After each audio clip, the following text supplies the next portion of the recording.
रोज़ की तरह आने लिखनी ब्लॉग में सबका अभिनंदन है, सबका स्वागत है। सबके मंगल कामना के अनुसार दोस्तों आज इंद्रिय संयम, अर्थ संयम और समय संयम व विचार संयम का सतत अभ्यास हमें अपने जीवन में किस प्रकार से हमारे जीवन को उजागर करने में, कामयाब करने में, जीवन के पथ को सुदृढ़ बनाने में और मानवता के सभी सही स्वरूप का निर्माण करने में हम समर्थवान हो सकते हैं।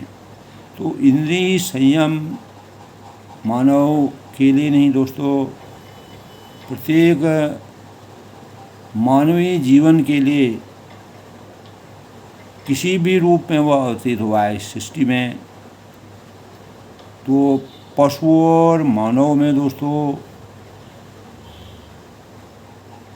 तो कहा गया है वही मनुष्य है कि जो मनुष्य के लिए मनुष्य मात्र बंधु है, यही बड़ा विवेक है। वही मनुष्य है कि जो मनुष्य के लिए मरे। यानी मनुष्य वह होता है जो मनुष्य की कामना के लिए, मनुष्य जीवन को साकार बनाने के लिए और उसकी पराकाष्ठा को जानते हुए अपने इंद्रिय भाव से और अर्थ भाव से, समय भाव से और विचार से संयम का सतत अभ्यास करते रहे। तो इंद्रिय संयम का अर्थ दोस्तों हम अगर अपनी दैनिक जीवन की परिकल्पना करते हैं, कल्पना करते हैं, तो हम सुबह उठते ही सबसे पहले परमात्मा का नाम लेते हैं और यह हमारे और परमात्मा की ओर भागते हैं कि कहीं भगवान मिले और भगवान के चित्र भी मिले उनका, तो हम उनके हाथ जोड़ें ताकि हमारा दिन जो है सफल हो जाए अपनी सफल कामना के लिए। ये हमारे दोस्तों जब से सृष्टि का निर्माण हुआ तो मानव जीवन की एक प्रकार की परंपरा बनी हुई है। सुबह उठ के शुभ दर्शन करना। तो भगवान को हम क्यों पूजते हैं, क्यों स्मरण करते हैं सुबह प्रातःकाल उठते ही दोस्तों कि हमारा दिन ठीक रहे और परमात्मा के स्वरूप को हम अपने आत्मा में चिंतन करते हैं तो हमें सुख की अनुभूति होती है। क्योंकि परमात्मा में इस प्रकार के दिव्य गुण थे जिन्होंने मानव जीवन को परिमार्जित करने के लिए अपने जीवन को किस प्रकार से समस्याओं में, कठिनाइयों में और अनेक प्रकार की परेशानियों में डाल करके अपने जीवन को अंततोगता परमात्मा ने जो है समाधि ली, मानव रूप में अवतीत हो गए। तो यही भाव हमारे इंद्रिय संयम होने के कारण वह जो चाहते थे वह होता था। तो इंद्रिय संयम का अर्थ यही है कि तो दोस्तों कि हमारा जो दैनिक प्रक्रिया होती है तो हम परमात्मा के दर्शन इसलिए करना चाहते हैं। तो लोगों में दोस्तों इसका पालन हर आदमी करता है कि दिन वैसा बीतेगा, सुबह उठते ही सबसे पहले हम अपना चेहरा देख करके समझते हैं कि हमारा दिन वैसे ही सुखमय बीतने की कामना करते हैं। तो इंद्रिय संयम दोस्तों पांचों इंद्रियों व मन को विषय वासनाओं में फंसने से रोकना और इंद्रिय संयम कहलाता है। तो संयम तपस्या इस जीवन में चार प्रकार की होती है। धन है, धन व समय, विचार और इंद्रिय संयम। कोई भी तपस्या हो उसमें ये जरूरी है क्योंकि पांच ज्ञानेंद्रियां जो हमारी होती हैं, आँख है, कान है, नाक है, जीभ है, त्वचा है, तो पांच हमारी कर्मेंद्रियां भी होती हैं, जैसे हाथ है, पैर है, मुंह है, गुदा है और लिंग है। तो चार अंतःकरण मन, बुद्धि, चित्त व अहंकार अंतर शक्तियां हैं। इन्हीं के बल पर मन बाह्य जगत में जैसे गंध है, रस है, रूप है, स्पर्श तथा की उपलब्धि, जैसे हमको त्वचा से उपलब्ध स्पर्श का एहसास होता है, तो ये हमारे लिए सृष्टि द्वारा, परमात्मा द्वारा बनाई गई शक्तियाँ, जिससे हमारा शरीर का निर्माण हुआ है। तो इंद्रियों का देवता एक स्वामी है, जैसे आँख व सूर्य। जिस प्रकार आँख और सूर्य हमको प्रकाश देते हैं और आँख उस प्रकाश का आनंद उठाते हैं, जिससे हमारा मार्गदर्शन होता है। हम अंधकार और प्रकाश की बेला में सूर्य को याद करते हैं और हमारी आँखों का यह कार्य है। तो संयम हमें मानसिक स्पष्टता और स्वच्छ शरीर देता है, और स्वतंत्रता हमको स्वतंत्रता ऐसा लगता है कि हम वापस देता है। तो दोस्तों, इंद्रियों का बस मन, वचन और काम पर तीनों दंडों में संयम है, और संयम धार्मिक, दार्शनिक, मानव शरीर 5 इंद्रियां मुखी मानी जाती है, लेकिन स्वस्थ मनुष्य दर्जनों चैनलों से अपने पर्यावरण और आंतरिक स्थिति को महसूस करता है। तो 5 ज्ञानेंद्रिय जो हैं दोस्तों, आँख है, कान है, नाक है, जीभ है, त्वचा है। ये कर्मेंद्रियाँ जैसे हैं, हाथ है, पैर है, और गुप्त लिंग है, अंतःकरण मन, बुद्धि और चित्त और अहंकार। तो अर्थ संयम दोस्तों धैर्य, धीरज, सब्र, जल्दीबाजी, उतावलापन, आवेश, उग्रता का त्याग करना है। समय संयम में शिथिलता रहने में मनुष्य निश्चित रूप से आलसी या प्रमादी बन जाता है। तो इस आलस तो नियमितता के अभाव में कार्य आधा अधूरा रह जाता है। समय का सदुपयोग सुनियोजित श्रम से ही संभव है, और आलस्य का अर्थ है दोस्तों शारीरिक श्रम से बचना या प्रमाद या मानसिक जड़ता का नाम। तो मनुष्य जब सब कुछ छोड़ करके आलस्य में आ जाता है, किसी कार्य करने के लिए उत्साही नहीं होता है, और उसमें प्रमाद आता है, जो हमारी मानसिक मन मस्तिष्क को भी जड़ बना देता है, मूर्ख बना देता है, परेशान कर देता है, यानी अज्ञानी बना देता है। तो विचार संयम दोस्तों जीवन को जीने की कला है। जब हम सभी संयमों का अध्ययन करते हैं, वो विचार संयम के अंदर हमारा जीवन, हम किस प्रकार से हमको जीवन को की कला बनानी चाहिए, कैसे सामाजिक परिवेश में हमको जीवन जीने के लिए अपने को रत रखना चाहिए, किससे हम धन, संयम, विचार और इंद्रियों का संयम कर सकें, संयम की मजबूती के लिए हमको किस प्रकार की तपस्या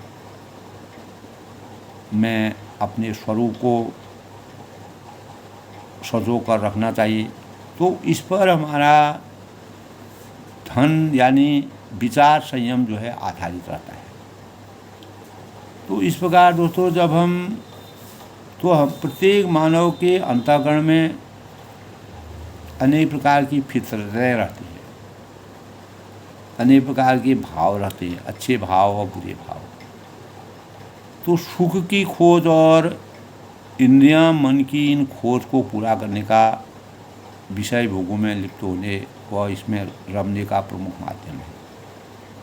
यानी इंद्रिय प्रलोभनों से हमें किस प्रकार से अपने जीवन को सावधान रखना चाहिए। एक बार मन में रस गया तो वह फिर इसके आगोश में इस कदर आ जाता है कि उपभोग की सीमा भूल जाता है मनुष्य, और इंद्रिय प्रलोभनों के सावधान रहने की आवश्यकता मानव जीवन में है। जो वर्तमान के प्रलोभनों से भरे परिवेश में कोई सरल कार्य नहीं, क्योंकि यह सतत जागरूकता की मांग करता है। तो इन्हीं बातों को अपने संज्ञान में रखते हुए दोस्तों, प्रेरणा स्रोत के रूप में इंद्रिय प्रलोभनों का स्वरूप ही कुछ ऐसा होता है कि वे व्यक्ति को पहले तो लुभाते हैं। जैसे कोई नशा करता है और गलत कार्य करता है, शुरू में उसको प्रलोभन मिलता है। अनेक प्रकार के जो गलत कार्य करते हैं लोग, गलत कार्यों में नशा आता है, जुआ खेलना आता है, गलत चीज़ें हैं, पर स्त्री से स्नेह करना है, और अनेक प्रकार के व्यभिचार हैं, गलत मार्ग अपनाना है। तो वह हमको लुभाने के लिए कुछ प्रलोभन देते हैं। सामाजिक परिवेश में इस प्रकार का वातावरण फैला है।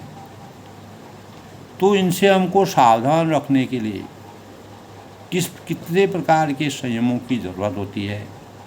तो व्यक्ति इनके समीप जब जाता है तो उसे अपने जाल में वो फंसा लेते हैं। जब वह पूर्ण रूप से उसमें फंस जाता है तब उसकी इंद्रियां जो है उसकी वश में हो जाती हैं। वश में होने पर वो लोग उसका साथ छोड़ देते हैं जिन्होंने उनको प्रलोभन दिया, और उसकी इंद्रियां उस चीज़ को मांगती हैं। तो विषय भोगों में लिप्त भोगी जिस सुख का आनंद लेने का बोध पाता है वह उसकी जीवन शक्ति की कीमत पर होता है। तब वह अपने जीवन के साथ भी दांव खेलने लगता है। अपने परिवार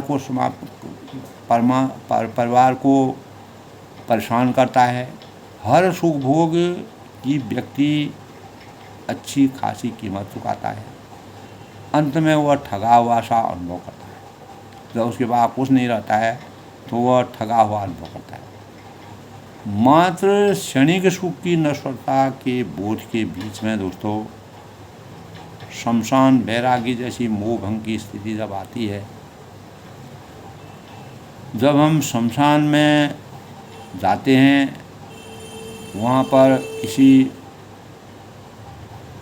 मृत शरीर को ले जाते हैं, तो वहाँ पर हमको बैरागी और सांसारिक चीज़ों से जो भी हमारे सुख की माया मोह के बंधन के सुख हैं और भोग विलास की जो हमारी इच्छा है, कामना है, वह स्थिति हमारी वहाँ पर समाप्त हो जाती है। लेकिन इसका स्थायीकरण नहीं होता है। रास्ता तो भगवान ने अनेकों दिए हैं। यहाँ से भी मनुष्य अपनी प्रेरणा को लेकर के अपने इंद्रियों को वश में करके गलत कार्यों से बच सकता है, संयम हासिल कर सकता है। लेकिन समयकालीन या स्थायी नहीं होने के कारण उसे उभरने के बाद अगले प्रलोभनों के साथ हम फिर प्रलोभनों के मोह के आकर्षण में आ जाते हैं, और जिसके परिणाम स्वरूप इस चक्रव्यूह से बचे रहना, इससे बाहर निकलना, आए दिन हर पल कितने लोग पतंगों की भांति विषय भोग और प्रलोभनों में अग्निशिखा में झुलर कर अपने वजूद को स्वाहा कर देते हैं, क्योंकि वास्तविक इंद्रिय संयम न होने की वजह से। तो यहाँ पर दोस्तों इंद्रिय उपभोग को पूर्णतया गलत भी नहीं बताया जा सकता है, क्योंकि मर्यादा और सीमा में इस सृष्टि की संरचना को संपूर्ण करने के लिए, निरंतर आगे को चलाने के लिए, सृष्टि के संसार को जीवित रखने के लिए शुभ को का अपना एक महत्व है। इंद्रियों की संयमित तृप्ति का अपना चिकित्सकीय और मनोवैज्ञानिक आधार भी होता है, जिसे हम नज़रअंदाज नहीं कर सकते, क्योंकि सांसारिक जीवन की संरचना को बनाए रखने के लिए यह नितांत आवश्यक है। लेकिन इसको संयमित हम कैसे अपने जीवन में परिमार्जित करें, तो शारीरिक एवं मानसिक स्वास्थ्य की दृष्टि से इनका सम्यक उपभोग महत्व रखता है।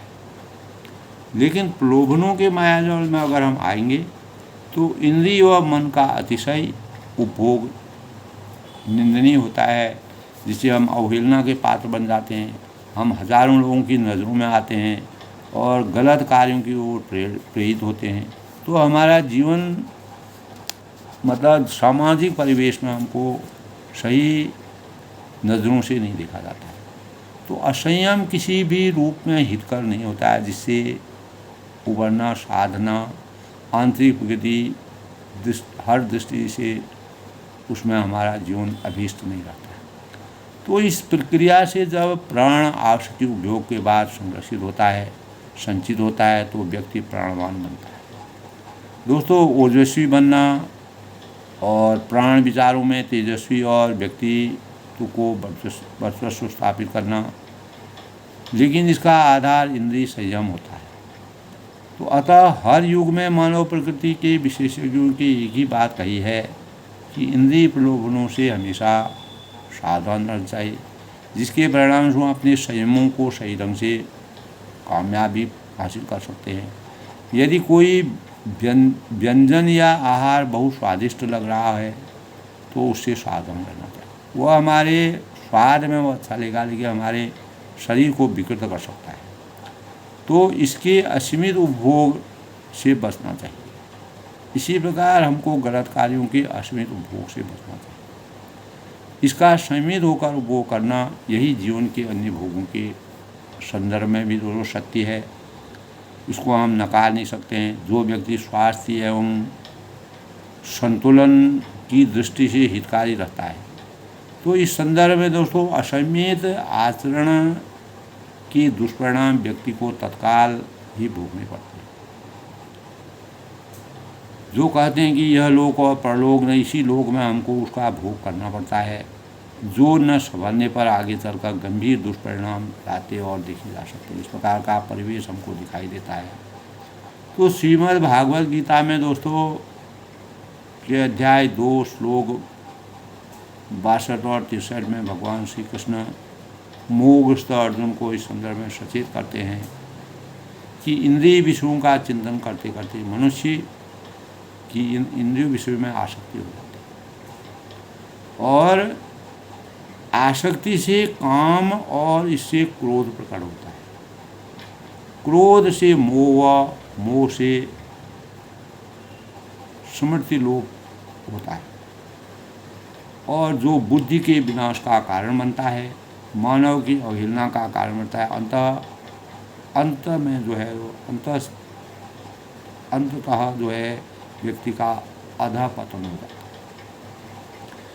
तो इस तरह दोस्तों प्राणहंता सौंदर्य एवं सुख साधनों के सजग सावधान रहने की आवश्यकता है।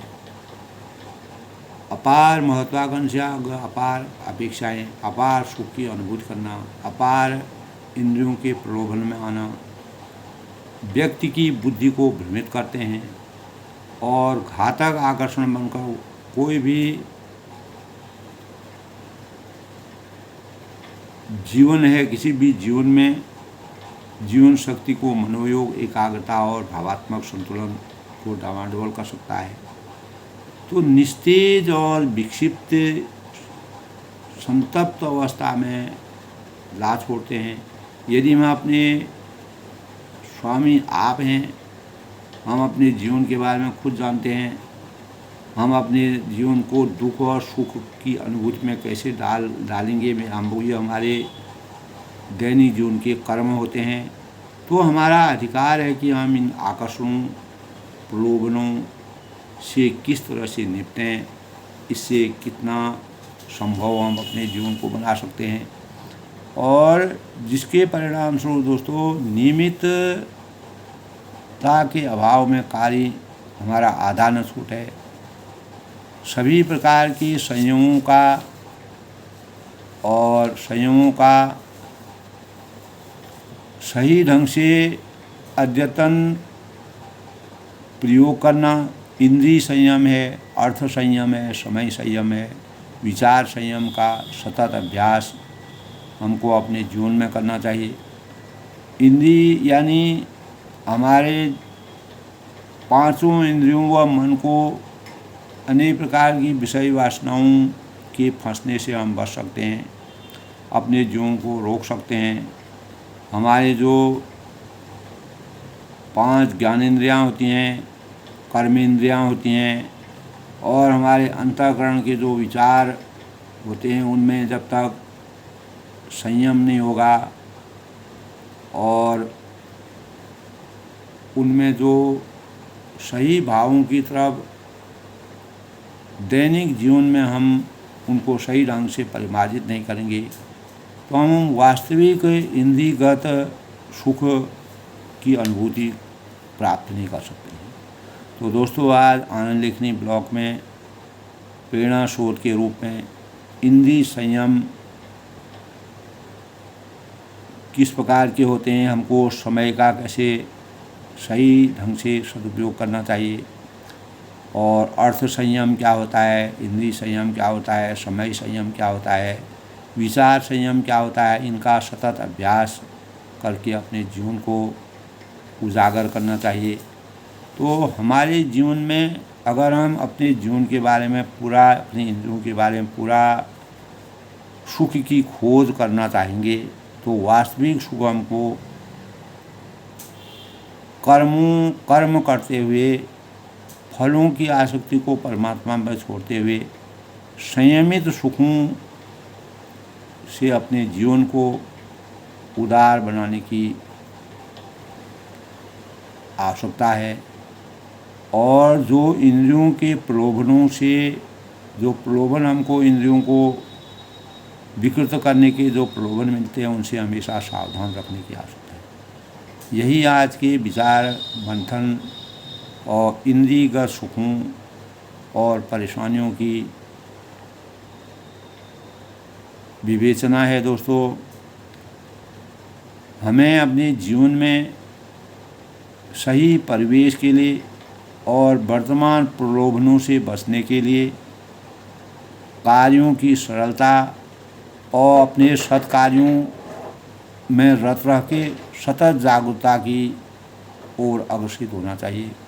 प्रत्येक नवनिहाल को, होनहार बच्चे को, प्रत्येक भारत के नागरिक को देश की दिशा दशा, सामाजिक न्याय के लिए, समाज की को मजबूती के लिए, अपने स्वरूप को मजबूती करने के लिए, प्रत्येक मानव जीवन के मजबूती के लिए अपने इंद्रियों के प्रलोभन, जो अज्ञान रूपी अंधकार में ले जाने वाले जो प्रलोभन होते हैं, उन प्रलोभनों से हमेशा सावधान रहने की ज़रूरत है।